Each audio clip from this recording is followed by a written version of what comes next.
As the AGT, you may be asked to carry out testing of the environment of a confined space to allow entry of personnel.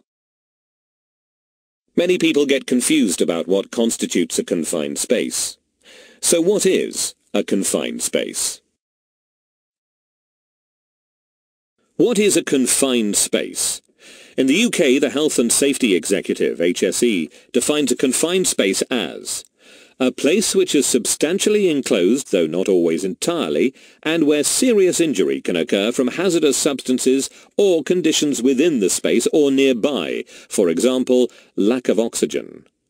In addition, the Confined Spaces Regulations defines a confined space as any place, including any chamber, tank, vat, silo, pit, trench, sewer, flue, well, or other similar space, in which, by virtue of its enclosed nature, there arises a reasonably foreseeable specified risk.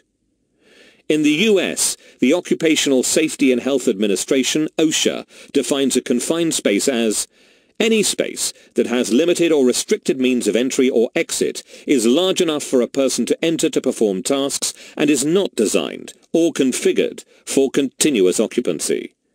You should be familiar with the definition of a confined space under the relevant national regulations and approved codes of practice, ACOPs, that apply in the country that you are working in. In our industry, you will come across numerous confined spaces, including storage tanks, pressure vessels, void spaces, watertight compartments, mud pits, ballast tanks, and crude oil storage tanks. As the AGT, it is essential that you have a good understanding of the construction and layout of the confined space before you carry out any testing to ensure that any results you record are as accurate as possible. Let's consider some of the risks that are associated with testing within a confined space. Storage tanks and pressure vessels are normally cleaned prior to the gas testing requirement being identified. They may have been flushed with water, but they may also have been purged with nitrogen. Nitrogen is an odorless gas, and although it is not toxic, it is an asphyxiant, which means that it displaces oxygen in the space. You can die from a lack of oxygen caused by nitrogen displacement. You must always be aware of the risks of nitrogen when carrying out gas testing. Never be tempted to put your head through a manway or access point to test the atmosphere. Always check the internal atmosphere from outside the confined space using a gas monitor with a pump and probe. You should also be aware that complex configurations or large confined spaces may require you to enter the confined space and take multiple readings to ensure that all areas of the space are thoroughly tested. If you have to physically enter a confined space to test different areas, you must wear breathing apparatus. Let's try an exercise to test your understanding of confined spaces. Look at the images on screen. Select the 4 images that are considered to be confined spaces. When you are happy with your answers, select the Submit button. Well done. That's correct.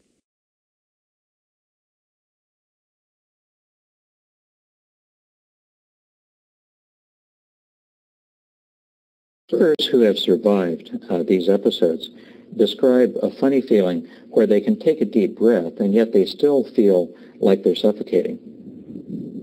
On November 5th, 2005, 2 workers died at the Valero Energy Corporation refinery in Delaware City, Delaware. They had entered a reactor vessel, a confined space that was filled with nitrogen, an odorless, invisible gas.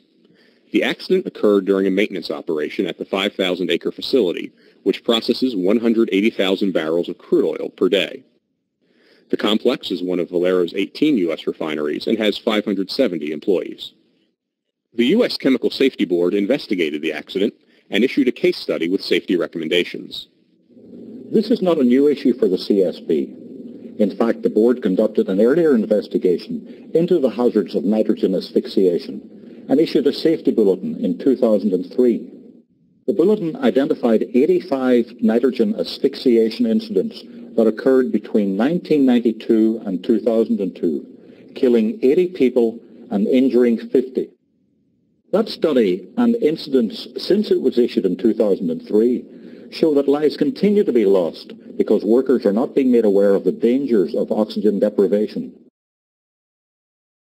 Oxygen comprises 21% of the air we breathe, and humans cannot survive for long when it drops below about 19%. In refineries and chemical plants, dangerous, low-oxygen environments are created when inert gases like nitrogen are used to remove oxygen from pipes and equipment. The risk of an oxygen-deprived atmosphere is that you'll get trapped in that situation. You'll get trapped and die. Dr. T. Ghadati is a physician and chairs the Department of Environmental and Occupational Health at the George Washington University. He describes the effects of oxygen deprivation on workers. From the moment a person first goes into an oxygen-deprived atmosphere, they are effectively impaired. And when the oxygen-deprived atmosphere begins to enter the lungs, the oxygen in the blood that's going to the brain starts to fall. That affects the brain's judgment, it affects coordination, it affects the ability to exert strength. They fall down, fall unconscious, or their judgment is so impaired that they can't find their way back out, and they die. The CSB case study on the Valero accident underscores the importance of strict safeguards when working around low oxygen environments. Workers are in danger not only inside confined spaces, but also around openings where inert gases, like nitrogen, are flowing out. Here's what we believe happened the night of the accident. Valero's hydrocracker reactor number R1 was shut down for maintenance. A large pipe elbow had been removed, creating an opening surrounded by large steel bolts in the middle of the platform. Workers had wrapped red tape around the bolts and covered the opening with plywood and plastic. Nitrogen flowed into the reactor and exited from the covered opening. Nitrogen is invisible, but it is colored light green here for illustration. Workers had attached a sign reading, "Danger, confined space, do not enter without permit." However, there were no specific warnings posted about the nitrogen hazard. A crew of Matrix contract workers had received a Valero-issued permit to reinstall the pipe elbow. The Safe Work permit did not warn the crew that the reactor was filled with nitrogen. In fact, the permit stated, quote, "Nitrogen purge NA, not applicable." 2 contract workers removed the plywood cover and cleaned the ledge around the opening. At about that time, a 3rd worker noticed a roll of duct tape lying 5 feet down inside the reactor. This presented the crew with a problem.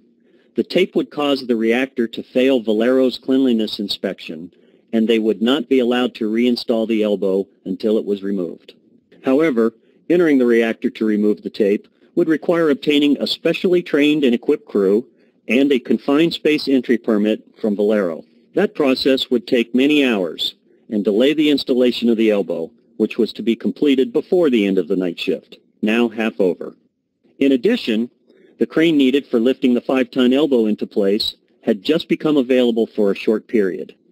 To avoid the long delay, one worker stood near the opening with a long, flexible wire and made several attempts to hook the tape. But he was unsuccessful. What seemed like an easy task just wasn't working. Most likely, the worker then got closer by sitting on the ledge of the opening with his legs dangling inside. But he still could not remove the tape. Based on the evidence, the CSB developed 2 possible scenarios for what happened next. In the first scenario, the worker lowered himself into the reactor to quickly grab the tape, relying on his foreman nearby to insert a ladder so he could climb back out. But after lowering himself into the reactor, he inhaled the nearly pure nitrogen inside. Deprived of oxygen, he quickly collapsed. In the second scenario, the worker on the ledge leaned over the opening, trying to get closer to the tape. At that point, he either accidentally slipped into the reactor, or he breathed in the oxygen-deficient atmosphere just above the opening, lost consciousness, and slid in. What happened next added to the tragedy. An eyewitness saw the foreman and the contract administrator peering into the reactor. The stricken worker was lying unconscious inside. The foreman quickly inserted the ladder into the reactor and climbed down to help his fellow worker. But without a breathing apparatus, he too collapsed from the lack of oxygen. The contract administrator declared an emergency on his radio. Valero operators then sounded the unit alarm. When company emergency responders arrived a short time later, they saw both victims lying motionless inside the reactor. A handheld meter inserted through the opening showed less than 1% oxygen, a lethal atmosphere. Wearing supplied air breathing equipment, the responders entered the reactor. A rescue hoist was used to remove the workers. It was now almost 10 minutes since the first worker had collapsed. Attempts to revive the men were unsuccessful, and both were later pronounced dead at the hospital. The CSB believes the two workers died within a few minutes of entering the nitrogen-filled reactor. This tragic accident was avoidable. The CSB determined that company training programs and industry good practice guidelines do not adequately warn workers of the dangers of oxygen-deficient atmospheres inside confined spaces. This video shows the inside of the Valero reactor where the accident occurred. The roll of tape still visible just 5 feet below the opening. It's a situation where a worker might be tempted to believe he could quickly get in and out to accomplish what appeared to be a simple task. But safety experts warn that would be fatal. It is far too dangerous for any worker to try to duck in and duck out holding their breath. You can't hold your breath long enough or reliably enough to do this. Nitrogen gas hazards are not limited to the inside of confined spaces. The CSB concluded that industry safety guidelines, Valero procedures, and OSHA standards do not adequately warn of low oxygen hazards outside of confined spaces near openings. A person who's leaning over, for example, with their face close to an opening in a vessel with nitrogen under pressure is not going to be breathing the regular concentration of oxygen in air. That can impair judgment, and it can also cause the person to pass out. Warning signs and barricades are additional protection for workers tempted to enter low oxygen environments. The CSB found that there was a confined space warning sign posted at the opening of the Valero reactor. But it was only after the accident that the company put up a barricade around the work area with a sign reading, "Danger, nitrogen inert gas purge in progress. Oxygen-deficient atmosphere, do not pass this point without authorization." When a worker does enter an oxygen-deficient confined space and is overcome, it can set the stage for further tragedy, as other co-workers attempt rescue without proper breathing and rescue equipment. This can lead to multiple deaths. It's particularly sad because when an incident like this happens and you have a man down, other workers invariably feel a very human urge to rescue the co-worker.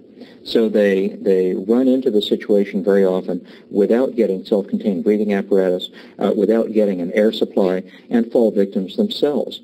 It's not a question of the worker's judgment. It's a question of the worker's training. Because if the worker has been adequately drilled and has been informed of the proper procedures, and these procedures have been enforced, that should never happen. Following our investigation, the CSB issued several safety recommendations to the Valero Delaware City Refinery, to the corporation, to the maintenance contractor, and to trade and safety organizations. The recommendations emphasize the need for training in work around confined spaces and on the dangers of oxygen deprivation. The CSB recommended that the American Petroleum Institute, the oil industry's leading trade association, revise its guidelines for safe work in inert, confined spaces. The CSB recommends that the following critical information be conveyed to workers. Nitrogen rapidly overcomes the victim. There is no warning before being overcome.